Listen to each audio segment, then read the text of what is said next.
Hi everyone, welcome back to Which is the Moon. I'm your Monday hostess Natalie, and this week we are doing Share a Spell Week. Now last week, or week before last actually, when we talked about binding spells, I kind of indicated that I might be covering binding spells in my Share a Spell Week, but I had someone who wrote to me with an interesting request. She had a question about something, and I thought, I'll kind of cover that because they sort of both work the same. Well, no, they don't work the same way, but I'm going to use the same tool to accomplish both. So I'll talk about binding spells with what I'm going to show you to use for a protection spell, actually. So one of the things that one of my viewers wrote to me about this week was she was wanting to know if there was anything that she could do to magically protect her new pet. So I thought I would show you guys a simple spell for protecting a pet. Now, in my case, I have dogs, 7 of them. And so what I like to do is I will make a poppet. Now, a lot of people are intimidated by the fact that you have to sew a poppet, but it's not difficult, I promise you. There's a very simple stitch. If I had the materials, I'd show you, but there's other ways you could do it too, so I'll talk about that in a minute. Now, one of the things that I like to do is make a pattern. So what I did was, since we have a dachshund, I just found a silhouette picture of a dachshund, printed it out. I would then take a pair of scissors and cut the picture out so that it would make a pattern. So basically, you're not going to leave it on the paper. I'm just going to do this real quick. But basically, you would just cut out the picture. Okay. And it doesn't have to be exactly precise, just enough to kind of hold the image of what it is. So in this case, I'm not even going to cut out the individual feet. I'm just going to cut around the feet. Kind of 2 of them together. I'm actually kind of leaving about a ½ inch of the white paper, simply because I'm going to have enough for the sewing. Same with the tail. You can kind of come around a little bit, then come around. I come in, because the tail's a little delicate. So essentially, this is what I'm left with once I cut this all out. Hold on, just cut myself with scissors. The scissors are like super sharp. We bought them for our office, but I brought them home because I don't use them at the office, and kids kept wanting to play with them, and I really need them here. So, okay, so now I have a poppet pattern. Okay, so see how I just kind of made the tail and I cut around the feet, but you can tell that this is a dog, right? So what I like to do is get some felt that is roughly the same color as the dog. Right now, this is all I had upstairs. My dog's actually a little bit darker than this. He's more of a rust color, but this will work, right? It's more about your intention than anything else. So you would need 2 pieces of felt, your pattern, and then what you would do is you would just trace out that pattern on the felt and cut it out, okay?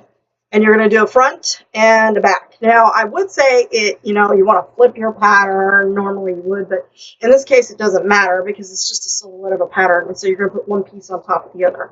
But you need 2 pieces, okay? And you want to try to cut them as close together as you can in terms of size and shape. So once you get those all cut out, you would take your 2 pieces of felt. This is a piece of felt, okay, and then I have my other piece of felt here, and then you would sew the pieces together. But what you're going to do is you're going to leave, I usually start like back here, and I'll sew up to right about here, and then I'll sew around here right up to about here so that the top of the head is open, and you leave that open. And what I like to do is put things in there that are meaningful to the dog, so maybe bits of dog food, pieces of the dog's hair, herbs that are protective in nature. So if you have a cat, you could put catnip in there, things like that, okay? And as I am sewing the poppet, I would make some sort of incantation to a god or goddess that is sacred or holds sacred that specific animal. So for example, if you have a cat, you might write out an incantation to Bast to protect your animal's health and happiness and safety. Right, so you would come up with some little incantation, blessed goddess mother Bast, protect now here, health, wealth of my cat, something like that, just anything, right? If it's a dog, you could make some petition to Cernunnos, and it doesn't have to rhyme, people. I like things to kind of have a meter, and that's me. But, another thing that you could do is put a pentacle in there. You could make a sigil and put it in there, and then you would sew up the top, and then you would keep that someplace safe. So somewhere in your house where it won't be touched a lot, maybe up on top of something where it looks like a protective, you know, well, I mean, where it looks like a decorative sort of thing. So somewhere near your pets, you can hang it on the wall, you can do whatever. You can even bury it in your yard if you plan on, if you're where you're going to stay permanently. Now, if you happen to move, you can always repeat the spell wherever you go. But you want some way to seal it to your pet, right? So I usually just kind of keep it somewhere close by. And then when my pet passes away, I will usually bury the poppet with the pet because then the spell is done. So that is one way that I do things. I'll make a sigil with that pet's name, something to the intention of keeping them safe, keeping them healthy, keeping them happy, keeping them getting along with the other animals, keeping our pack together, that sort of thing. So I got 7 of these little boogers now. But that's kind of one way to do a spell. Now, how does that relate to a binding spell, you might ask? Well, you can use a poppet to do a binding spell. And so, for example, if you wanted to bind your neighbor's dog from barking in the middle of the night, okay, you can take and make a poppet of your neighbor's dog, whatever kind of dog they've got. And once again, if you can get hair from the dog, you can put some of that in there. If not, just anything that's reminiscent of a dog, herbs to help calm them, that sort of thing. So like lavender and, chamomile, things that are calming in nature, marigold, give them a better.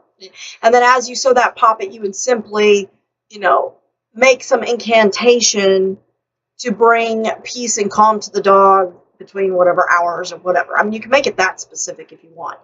You can use a simple silhouette of a person like this as a pattern to make a poppet for a person. So my specific idea was if you were wanting to do a binding spell on, say, you have a coworker that just talks a lot of smack about you constantly, then what you would do is you would find a silhouette like this and print it out of a man or a woman, whichever the case may be.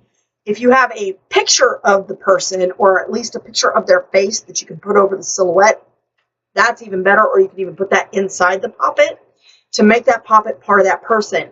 Now, for me, when I'm making a poppet, to me, that poppet becomes a living representation of the person, which is why I like to keep it someplace safe, or, in the case of a binding spell, I would actually bury it off my property, not on my property.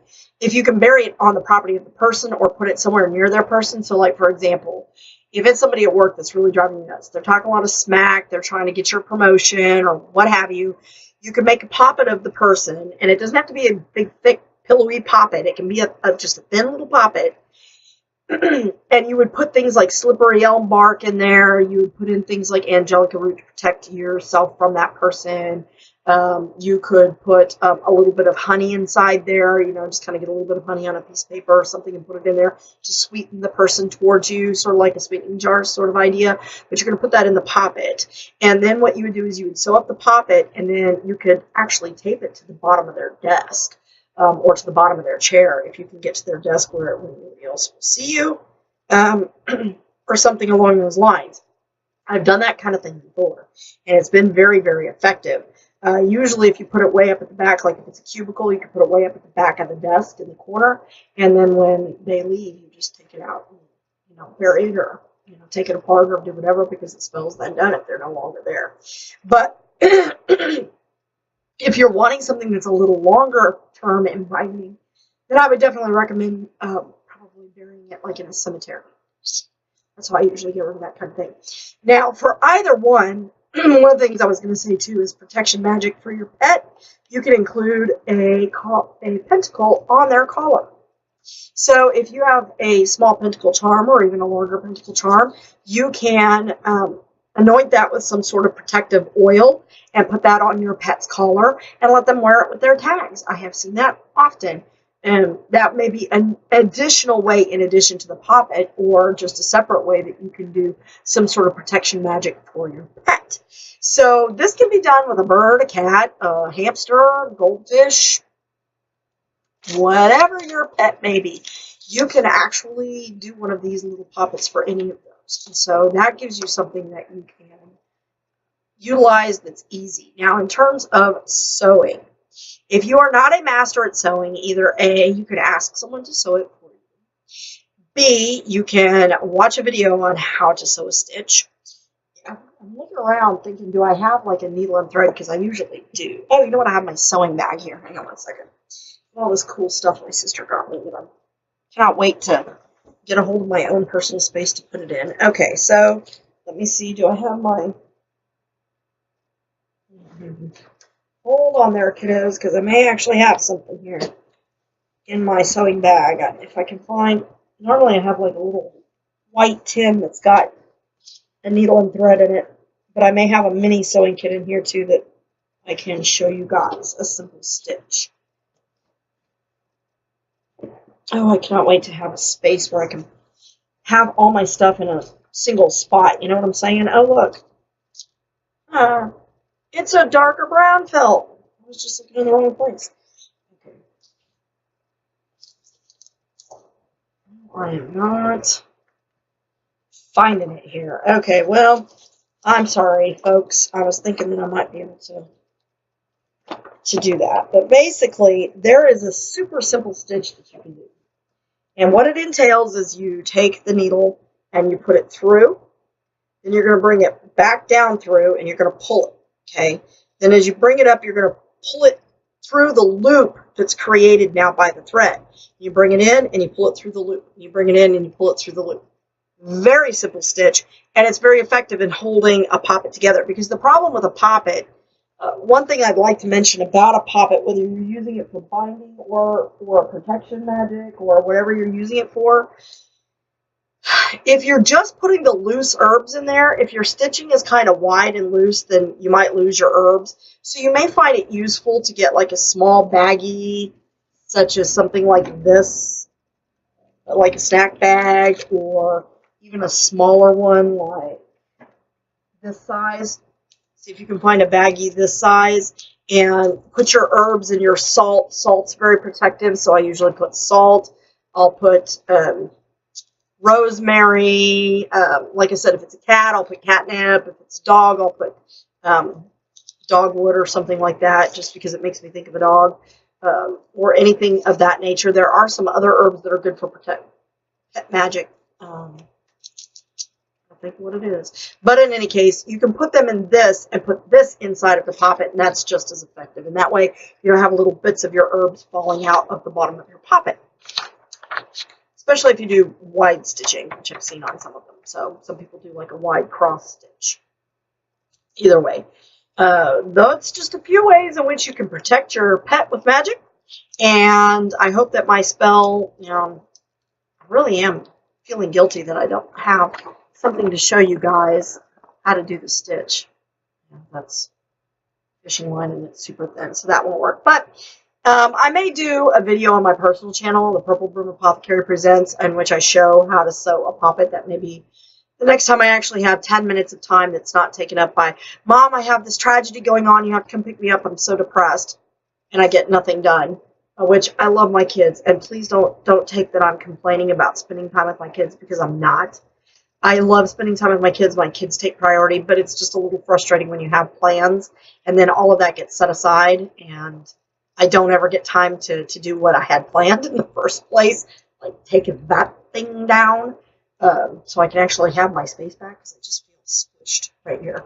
But in any case, I will see if I can't find a way to make a video where I actually show how to sew a poppet. Maybe do a sewing tutorial for those of you that are interested in that. So if that's something you'd like to see, let me know. Anyways, I hope that you all have a wonderful week. Thank you for watching, and blessings.